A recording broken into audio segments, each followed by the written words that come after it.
ఇక వృషభ రాశి వారికి చక్కని ఫలితం అనేటువంటిది లభిస్తూ ఉంటుంది.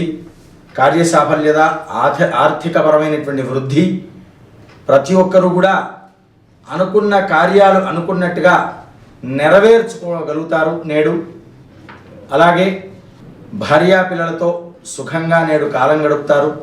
అనుకున్న పనులు సకాలంగా మంచి శుభవార్తలతో వినడం వల్ల మానసికమైనటువంటి ఉల్లాసం, ఉత్సాహం అనేటువంటిది ఏర్పడుతూ ఉంటుంది. అన్ని విధాలైనటువంటి వ్యాపకాలు కలిగిన వాళ్ళందరికీ కూడాను ఇదే విధమైనటువంటి వర్తిస్తూ ఉంటుంది. స్వస్తి ప్రజాభ్య పరిపాలయంతాం న్యాయేన మార్గేణ మహిం మహిషాః గోబ్రాహ్మణేభ్యః శుభమస్తు నిత్యం లోకాః సమస్తాః సుఖినో భవంతు.